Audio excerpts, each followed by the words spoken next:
아마 이전 사람들이 지금 이제 이때쯤 되면은 가장 많이 찾았던 것이 뭔가 하면은 토종 비계를 보러 다녔습니다. 서울에 미아리 고개를 넘어가는 그곳에 점집 골목이로 있는데 언제가 가장 성수기인가 음력설을 전후해서 이때쯤이 가장 점집이 잘 된다고 합니다. 왜 이때쯤 되면 사람들이 토종 비계를 보고 점집을 찾을까요? 새로운 맞이하는 새해에 어떻게 하면 내가 복을 받을 것인가 알지 못하는 미래를 누군가를 붙들고 의지함으로 그것을 알려고 점집을 찾아가기도 하고 그렇게 합니다. 저는 여러분들에게 정확하게 강구를 하나 드리고 싶습니다. 세상을 어떻게 살아가야 승리하고 멋진 인생을 살아갈 것인가, 그런 분이 계시면 저에게 소개해 주십시오. 제가 예언을 해드릴 수 있습니다. 하나님께 예수님의 이름으로 기도하면 기도한 대로 하나님께서 이루어 주실 것이다. 얼마나 멋진 말입니까? 우리 모든 이 세상을 살아가면서 무언가를 붙들고 살아가고 있습니다. 어떤 사람은 돈을, 어떤 사람은 명예를, 또는 권력을, 또는 자녀들을, 또는 직장을, 어떤 사명을 가지고 붙들고 살아갑니다. 그것이 무엇이든지 이 세상을 아무것도 붙들지 않고 살아가는 사람은 아무도 없습니다. 그런데 문제는 우리가 붙들 수 있는 것을 붙들 수 있지만은 무엇을 붙들고 사는가에 따라서 자신의 운명이 결정된다는 것입니다. 이 땅에서 우리가 붙들고 살아갈 때에 겉으로 보기에는 다 완벽해 보입니다. 그러나 어떤 것들은 우리를 멸망으로 이끄는 것들이 너무나도 많이 있습니다. 정말로 괜찮아 보이고 튼튼해서 붙잡았습니다. 그런데 나중에 알고 보니까 썩은 동아줄을 깨닫고 마지막에 후회하는 자들이 얼마나 많은지 모릅니다. 그래서 주님께서는 잠언 기록된 말씀을 통하여서 우리들에게 교훈하고 있습니다. 잠언 4장 12절에 있는 말씀입니다. 어떤 길은 사람이 보기에 바르나 필경은 사망의 길이니라. 이 말씀이 얼마나 중요하면은 토시 하나 틀리지 않고 똑같이 잠언 16장 25절에도 같이 기록해 놓고 있습니다. 어떤 길은 사람 보기에 바르나 필경은 사망의 길이니라. 성도 여러분, 여러분은 무엇을 붙들고 살아가고 있습니까?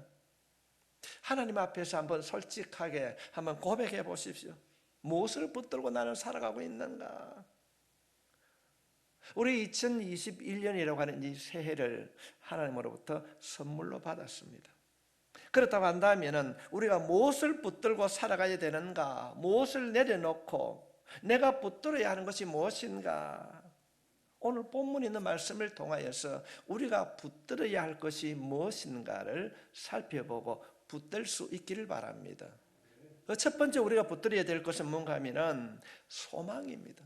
소망을 붙들고 살아라. 소망을 붙들어야 됩니다.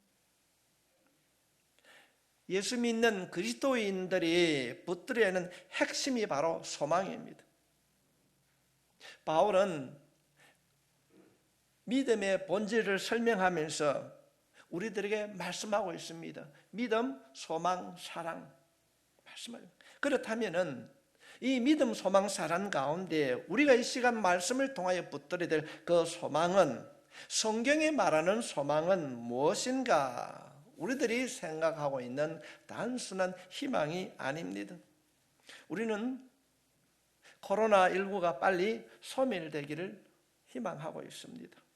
오늘보다 내일이 낫기를 희망하고 내가 원하는 바가 이루어지기를 원합니다. 다 좋은 일입니다. 그러나 성경이 말하는 소망은 이런 것들을 초월하고 있습니다. 소망은 이 땅을 넘어서 우리를 영원까지 하나님의 나라에까지 연결시켜 줍니다. 이것이 바로 소망인 것입니다. 잠시 있다가 사라질 소망이 아닙니다. 환경에 따라 시시각각 변화되는 것이 아닙니다. 성경이 말하는 소망은 이 땅에서, 이 땅을 넘어서 영원으로 우리를 인도해 주십니다. 그래서 성경이 말하는 참 소망을 붙잡으면 환경도 이기고 극복할 수 있습니다. 어려움도 이길 수 있습니다. 어떤 환난에도 흔들리지 않습니다. 초대교회 성도들이 얼마나 엄청난 핍박과 환난 가운데도 그들이 승리할 수 있던 이유가 성경에서 말하는 참 소망을 붙들었기 때문에 그렇습니다. 성경에서 말하는 참 소망을 확실하게 붙잡음으로 우리들도 이 팬데믹으로 인한 이 혼란의 때에 승리하며 살아갈 수 있길 바랍니다.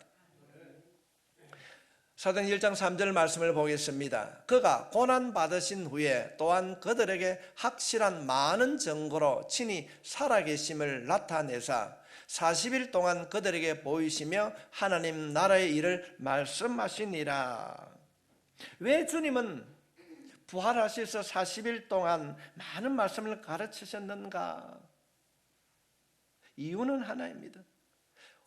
남아있는 제자들이, 아니 어쩌면 이 땅을 살아가는 우리들이 성경이 말하는 참 소망을 붙들고 살아가도록 그것을 가르치시기 위하여서 주님이 부활하셔서 성천하시기 이전에 제자들에게 가르쳐 주셨습니다. 당시 제자들은 매우 고난 가운데 두려워하고 있었습니다. 메시아라고 믿고 따랐던 그 예수님이 십자가에 돌아가셨습니다.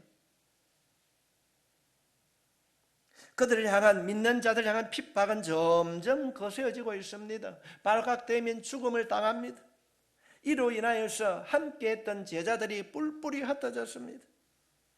이러한 제자들에게, 두려워하는 제자들에게 주님이 나타나셨습니다. 내가 살아났다. 두려워하지 말라. 그리고 40일 동안 주님께서는 두려워하며 힘들어하는 제자들에게 하나님의 나라에 대하여서 자세히 가르쳐 주셨습니다. 3년 동안의 가르침도 중요하지만은 그들이 알고 있는 예수님이 죽은 자 가운데 살아나셔서 그들에게 가르쳐 주셨을 때에 그 가르침은 그들의 마음에 분명하게 다가왔을 것입니다. 주님께서 40일 동안 제자들에게 하나님의 나라를 설명한 이후에 홀연히 하나님께로 올라가셨습니다. 그 일들을 9절로부터 10절에 기록하고 있습니다. 이 말씀을 마치시고 그들이 보는데 올려져 가시니 구름이 그를 가리어 보이지 않게 하더라. 올라가실 때에 제자들이 자세히 하늘을 쳐다보고 있는데 흰옷 입은 두 사람이 그들 곁에 서서. 어떤 말씀입니까? 주님이 돌아가셨다고 낙심하고 있는 이들에게 주님이 다시 살아나셨습니다. 다시 살아나신 그 주님을 만났을 때 제자들이 얼마나 기뻐했을까요? 그런데 그 기뻐했던 그 주님이 40일이 지난 후에 이들을 남겨두고 홀연히 하늘로 성천하셨습니다. 그때 제자들은 성천하신 그 주님이 구름 속으로 사라질 때까지 보고 계셨습니다. 주님이 사라진 그 성천의 현장을 바라보고 있는 제자들에게 천사가 나타나서 이런 말씀을 하고 있습니다. 10절로부터 11절에 있는 말씀입니다. 올라가실 때에 제자들이 자세히 하늘을 쳐다보고 있는데 흰옷 입은 두 사람이 그들 곁에 서서 이르되 갈릴리 사람들아 어찌하여 서서 하늘을 쳐다보느냐. 너희 가운데서 하늘로 올리지신 이 예수는 하늘로 가심을 본 그대로 오시리라 하였느니라. 오시리라 하셨느니라. 성지순례를 가보면은 지금도 예루살렘에 가면은 예수님의 성천교회라 그렇게 조그마한 교회당이 있습니다. 물론 그 교회당 안에 가면은 돌멩이가 하나 있는데 발자국 2개가 선명히 나와 있습니다. 아마도 그것은 주님께서 한 것이 아니라 이곳이 주님이 성천한 장소라고 하는 것을 암묵적으로 암시하고 있는 돌이 아닌가 그렇게 생각됩니다. 우리는 여기서 제자들의 현상을 한번 바라보게 됩니다. 지금 주님은 제자들 곁을 떠났습니다. 그런데 제자들은 주님이 떠난 이후에 전혀 흔들리지 않습니다.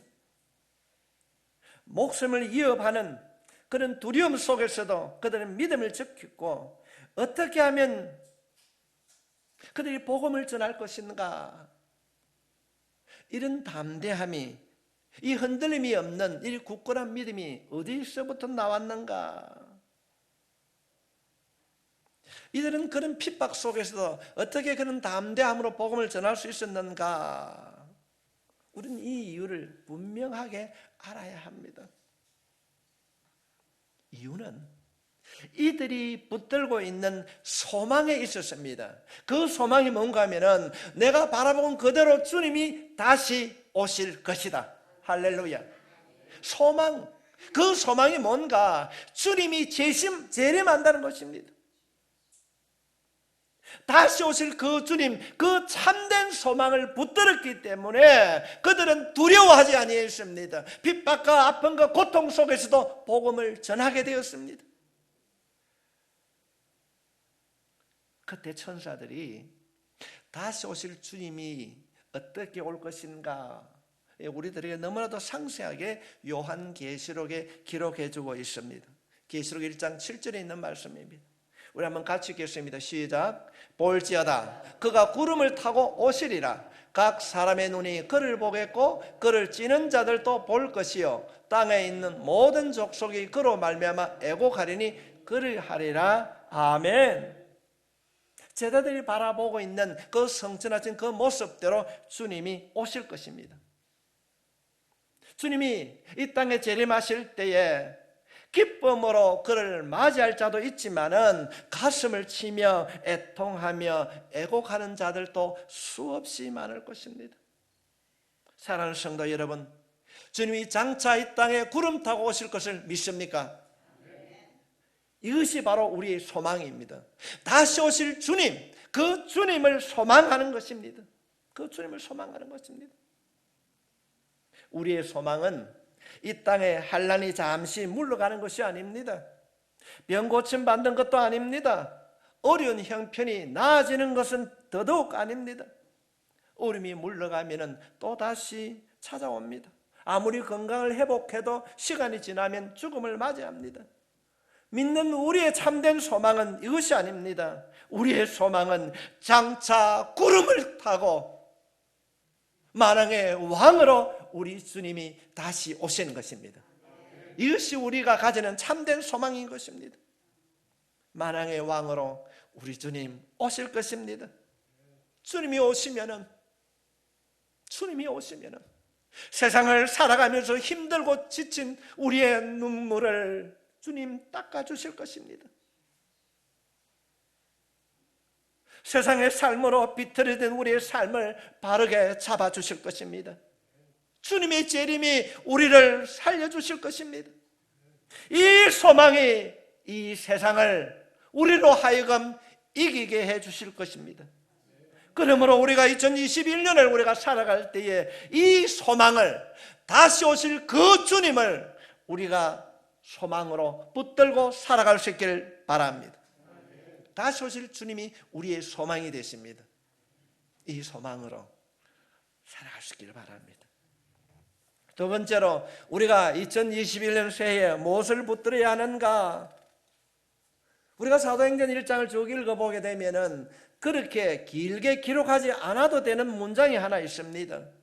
그것은 보면은 가룟 유다와 마띠아에 관한 기록입니다. 사도행전 1장 17절로부터 19절에 있는 말씀은 이 사람은 본래 우리 수 가운데 참여하여 이 직무의 한 부분을 맡았던 자라. 이 사람이 불의의 삭스로 밭을 사고 후에 몸이 곤두박질하여 배가 터져 창자가 다 흘러나온지라. 이 일이 예루살렘에 사는 모든 사람에게 알려져 그들의 말로는 그 밭을 아겔다마라 하니 이는 피밭이라는 뜻이라. 그렇게 기분이 좋은 이야기가 아닙니다. 성령의 임함으로 이 땅에 교회를 세우는 좋은 일들을 말씀하시면서 왜 성경은 그렇게 유쾌하지 않는 이 가룟 유다의 이야기를 길게, 그것도 자세하게 기록하고 있는가? 16절 20절까지 16절부터 20절에 있는 말씀은 가룟 유다의 이야기를 이 저자인 누가는 오늘 본문인 21절부터 26절까지는 마띠아가, 가룟 유다 대신 마띠아가 뽑힌 내용을 자세하게 기록하고 있습니다. 아름답지 못한 예수님을 팔아버린 그 가룟 유다가 은 30으로 밭을 사서 그가 나중에 회심하고 난 이후에 그 밭에 신규진 나무에 목을 메어 자살을 했습니다. 그런 얘기를 왜 기록하고 있는가? 이유는 간단합니다. 12 제자 가운데에 가룟 유다는 그 축복의 자리를 버리고 멸망의 자리로 나갔습니다. 그리고 그 빈 자리를 마띠아가 대신했습니다. 누가는 지금 가룟 유다와 마띠아를 대조해서 우리들에게 보여주고 있습니다. 이 말씀을 왜 이렇게 길게 기록한 이유는 무엇인가? 이것이 가룟 유다와 마띠아의 두 사람만의 문제가 아니기 때문에 그렇습니다. 오늘날 신앙생활은 우리에게도 이 가룟 유다와 마띠아의 길은 여전히 교회 안에 믿음의 성도들 앞에서 되풀이 되고 있기 때문에 그렇습니다. 여러분, 가룟 유다는 얼마나 비참한 사람입니까? 주님이 가룟 유다에게 이런 얘기를 하게 됩니다. 태어나지 말았으면 좋았을 걸. 태어나지 말았으면, 내가 차라리 태어나지 않았으면 좋을 뻔하였도다. 태어나지 않았으면 좋을 뻔하였도다. 얼마나 비참한 말입니까? 그는 12 제자 중에 한 사람이었습니다. 예수님으로부터 가장 신뢰받는 자였기 때문에 재정을 담당하기도 했습니다. 그러나 그는 주님의 주시는 사명의 자리를 버리고 세상으로 나갔습니다. 주님을 판 돈으로 밭을 샀는데 훗날 그가 바른 감정으로 돌아와서 내가 잘못했구나. 그래서 그가 자신의 목을 메었습니다. 그런데 그 나무가지가 부러져서 땅에 거꾸로 떨어져 창자가 쏟아졌다고 성경은 기록하고 있습니다. 그래서 사람들은 그 밭을 그들의 언어로 아겔다마, 피밭이라. 하나님께서는 이 말씀을 통하여서 오늘 살아가는 우리들에게도 두 갈래의 길이 있음을 말하고 있습니다. 가룟 유다가 선택한 길, 마띠아가 선택한 길. 오늘 우리들에게 이 말씀을 통하여 너는 어떤 길을 선택할 것인가? 주님이 말씀하고 있습니다. 성도 여러분, 여러분은 무엇을 붙들고 살아가고 있습니까? 혹시 세상의 물결에 휩쓸려 믿음의 길을 잃어버리고 믿음의 길을 놓쳐버리고 세상을 붙들고 살아가기 위하여서 가룟 유다처럼 안간 힘을 쏟고 있지는 않습니까? 저는 개인적으로 코로나19가 겁나지 않습니다. 그러나 마음이 매우 무겁습니다.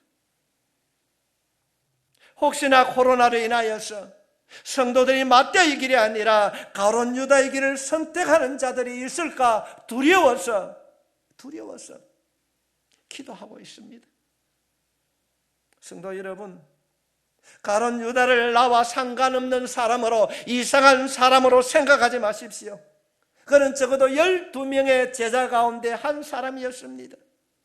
가룟 유다를 유혹한 그 사탄은 지금도 우리 믿는 자들을 유혹하고 있습니다. 아담을 유혹해서 넘어뜨린 그 사탄은 지금도 역사하고 있습니다. 그러므로 성도 여러분, 이 새해에 2021년에 사명의 길을 꼭 붙들 수 있기를 주님의 이름으로 부탁합니다. 예수님을 붙잡아야 합니다. 가룟 유다의 길이 아니라 마띠아 길을 선택하시고 그 길을 걸어갈 수 있기를 바랍니다. 그리해야 우리의 영적인 삶이 회복되어지는 것입니다. 오늘 나에게, 오늘 내 가정에, 오늘 내 성기는 교회에 주신 사명이 무엇인지 깊이 묵상하십시오. 그것이 무엇이든지 사람들이 생각할 때는 하잘 것 없는 것을 한다 할지라도 나에게 주신 그것이 사명이라고 한다면 청소를 하고 휴지를 하나 줍고 다른 사람들에게 예수님의 이름으로 복음을 전하는 나에게 맡겨진 그 사명의 자리를 놓치지 마십시오. 이 새해에 우리가 붙들어야 하는 것은 다시 오실 주님을 소망하는 것이요, 하나님이 주신 사명을 맞대하기를 붙들어야 될 줄 믿습니다. 세 번째로 우리는 무엇을 붙들어야 되는가? 성령을 붙들어야 됩니다. 우리가 이 땅에 살아가는 날 동안 가룟 유다의 길이 아니라 마띠아의 길을 선택할 수 있을까요? 어떻게 내가 가룟 유다의 길이 아닌 마띠아의 길을 걸어갈 수 있는가? 우리의 힘으로는 불가능합니다. 세상의 거대한 물결과 사단의 교묘한 유혹을 우리의 힘으로는 물리칠 수가 없습니다. 이것을 아시는 하나님께서 이기도록 믿음의 자녀답게 살아갈 수 있도록 우리에게 하나님께서는 성령을 선물로 주셨습니다. 하나님께서 성령을 주셨다는 이 내용 전체가 사도행전 1장과 2장에 꽉 차 있습니다. 부활하신 주님은 제자들에게 이런 말씀을 주셨습니다. 그 말씀이 4절로부터 5절에 있는 말씀입니다. 사도와 함께 모이사 그들에게 분바여 이르시되 예루살렘을 떠나지 말고 내게서 들은 바 아버지께서 약속하신 것을 기다리라. 요한은 물로 세례를 베풀었으나 너희는 몇 날이 못되어 성령으로 세례를 받으리라 하셨느니라. 아멘. 주님께서 부활하셔서 제자들에게 말씀하시던 이 말씀 가운데 너희는 몇 날이 못되어 성령으로 세례를 받으리라.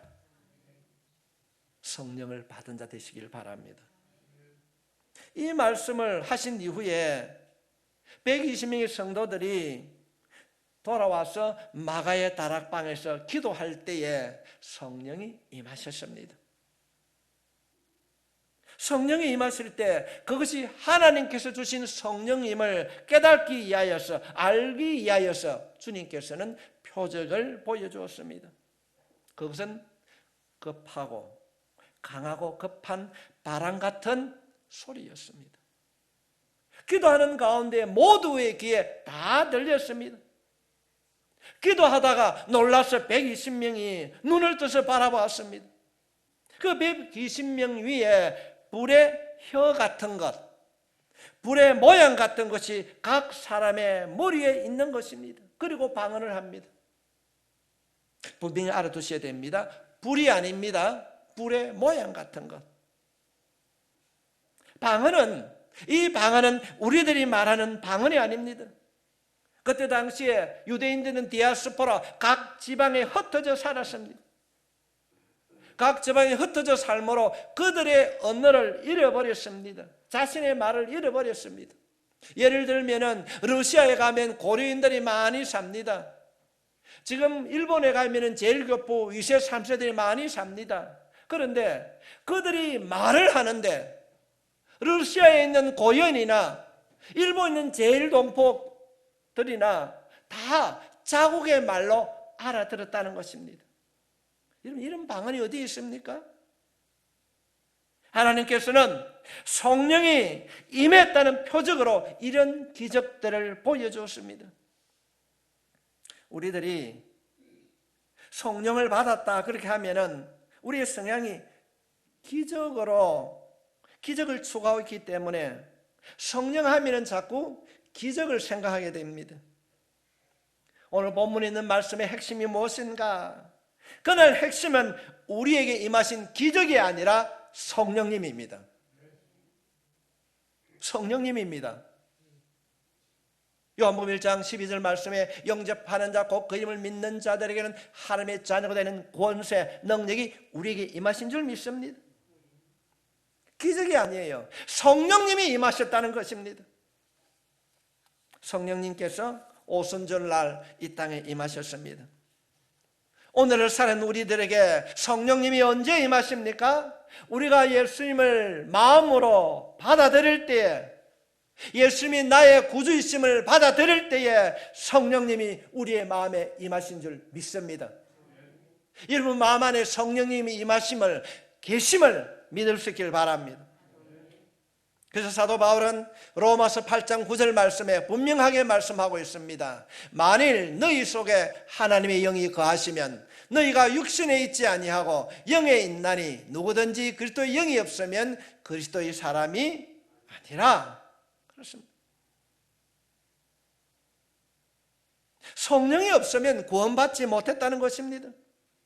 구원을 받았는데 성령을 받지 않았다고 하는 것은 말도 안 되는 소리입니다. 말도 안 되는 소리. 성령이 없으면 구원 자체가 없습니다. 내가 구원을 받고 내가 예수님을 영접했다는 것이 무엇인가? 예수님이 오실 때 그리스도의 영, 성령의 영이 우리 안에 들어와 계시는 것입니다.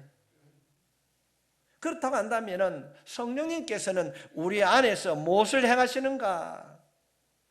여러 가지 일들이 있겠지만은 사도행전의 핵심 요절입니다. 여러분 다 아시지요? 사도행전 1장 8절 말씀 우리 함께 큰 소리로 읽겠습니다. 시작. 오직 성령이 너희에게 임하시면 너희가 권능을 받고 예루살렘과 온 유대와 사마리아와 땅끝까지 이르러 내 증인이 되리라 하시니라. 이걸 우리말로 하면은 예루살렘과 온 유대와 사마리아 땅끝까지를 여러분 빼고 오직 성령이 너희에게 임하시면 너희가 권능을 받고 내 증인이 되리라. 우리가 예루살렘 가지 못하니까, 사마리아 가지 못하니까 성도 여러분, 성령이 임하시면 우리가 권능을 받습니다. 이 권능은 어떤 권능인가? 증인이 되는 것입니다.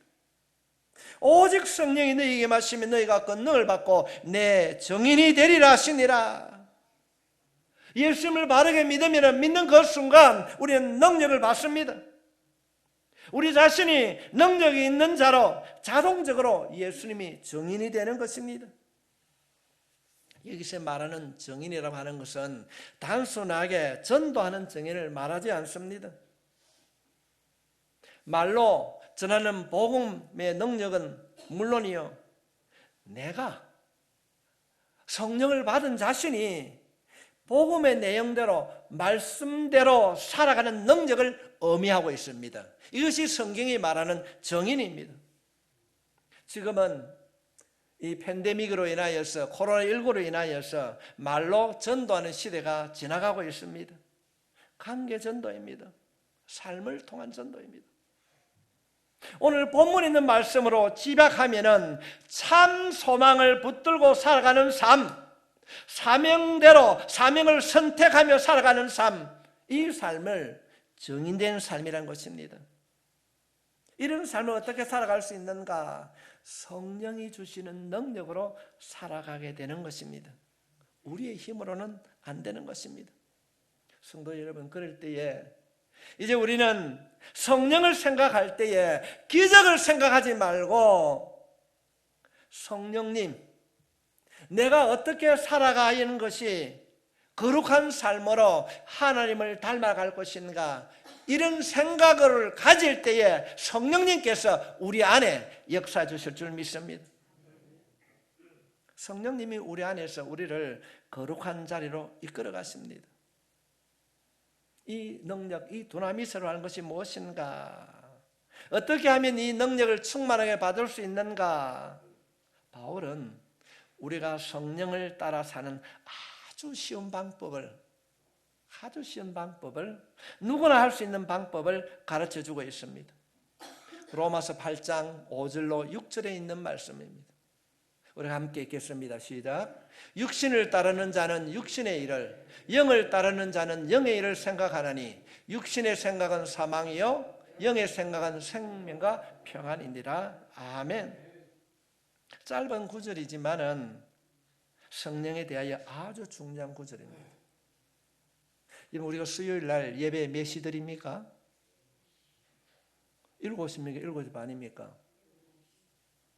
모르는 사람 주보 쳐다보고 있어요. 예배가 7시에 우리가 동절기 드리는데, 예배가 7시 드리는데 그래 10분에도 먼저 가서 내가 기도하고 시작해야지, 이런 마음이 들면은 성령의 사람입니다.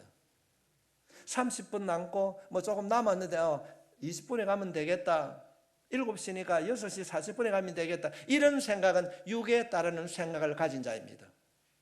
여러분의 생각이 이 말씀을 통하여 변화될 수 있길 바랍니다. 무엇이 나를 변화시키는가? 무엇이 나를 변화시키는가? 육신을 따르는 자는 육신의 일을, 영을 따르는 자는 영의 일을 생각하나니 육신의 생각은 사망이요 영의 생각은 생명과 평안이니라. 시간이 좀 남았는데 좀 자다 갈까? 뭐 좀 하다 갈까? 육신을 따르는 생각입니다. 그래 조금이라도 내가 먼저 가고 성경이라도 내가 한 절 보고 준비되는 마음으로 가야 되겠다, 이런 마음을 가진 자는 성령을 따라 살아가는 자인 것입니다. 성도 여러분, 하나님께서는 말씀하십니다. 주님이 증인된 삶이 무엇인가? 내 생각을 성령님과 함께 한다는 것입니다. 우리들이 성경을 읽고 묵상하고 경건의 시간을 가지고 날마다 기도하는 그 훈련의 목적이, 그 이유가 무엇인가?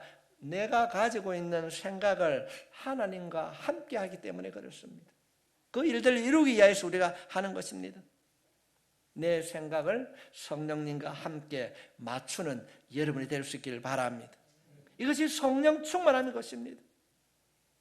여러분, 성령의 충만한 삶을 누리기를 원하십니까? 그렇다면 여러분의 생각을 성령님과 함께 하십시오. 말을 할 때도 그냥 하고 난 뒤에 내 잘못했네 이렇게 하지 마시고, 짧은 순간이지만은 이 말이 하나님이 듣고 계시다면은 내가 부끄러움이 없을까? 하나님이 보고 계시다면 이 행동이 부끄러움이 없을까? 성도 여러분, 여러분의 생각 속에 성령님을 채우십시오. 성령님은 우리와 항상 함께합니다. 순간순간 찾아오는 현실을 바라보고 더러운 생각, 부정적이고 비관적이고 어둠에 차인 모든 생각이 있었다면, 그것이 이전의 삶이었다면 오늘 이 말씀을 통하여서 예수 그리스도 이름으로 선포하노니 우리 안에 있는 모든 어둠의 영은 묶임당하고 떠나갈지어다. 교회 와서 예배를 드릴 때만 여러분 하나님을 찾는 것이 아닙니다. 하루하루를 살아가는 우리의 생활 속에서 생각을 성령님과 함께 동행해 보십시오. 여러분, 여러분 생각 속에 무엇이 담겨 있습니까? 어떤 생각으로 하루를 살아가고 계십니까? 예배를 드릴 때는 내가 그렇게 살아야지 했는데 예배당을 나와서 쓰는 순간 그것을 잊어버리고 현실로 돌아가서 세상을 찾고 세상을 의지했다면 오늘 이 말씀을 통하여서 여러분의 마음의 곳간에 하나님의 말씀으로 채워지는 놀라운 역사가 일어나기를 주님의 이름으로 축원합니다. 아무리 예배를 드린다 할지라도 육신의 생각으로 가득 차 있으면 여러분의 삶에 생명과 평안이 없습니다. 영이 죽어 있기 때문에 그렇습니다. 이 새해에 여러분의 생각 속에 성령 하나님을 가득 채울 수 있기를 바랍니다. 항상 성령님과 생각을 같이 하십시오. 주님, 내 생각을 주님 다듬어 주십시오. 우리는 가만히 있으면 생각이 엉뚱한 곳으로 갑니다. 육신을 따라갑니다. 왜냐하면 우리 안에는 타락한 본성이 있기 때문에 그렇습니다. 그러나 성도 여러분 잊지 마십시오. 우리가 예수를 믿는 그 순간, 우리의 입술을 예수님을 나의 주라 고백하는 그 순간 성령님께서 우리 안에 지하정하고 계십니다. 이 성령님을 의지하십시오. 그러면 우리는 생각을 주님과 함께 나누는 것입니다. 생각 속에 주님을 나누는 것입니다. 주님, 오늘 하루도 주님과 동행하기를 원합니다. 그것이 우리의 시작하는 기도요. 그래서 말씀을 암송하고 묵송하는 것입니다. 여러분, 이것이 우리들이 2021년 새해에 붙들어야 할 것입니다. 쓸데없는 세상적인 것이 아니라 세상의 같은 이 시간 다 버리시고 다시 오실 주님을 소망하고 유다의 길이 아니라 마태의 길, 그 길을 걸어가는 사명을 발견하고 붙드시고 내 안에 거하시는 그 성령님을 붙잡는 여러분이 되시기를 주의 이름으로 축원합니다.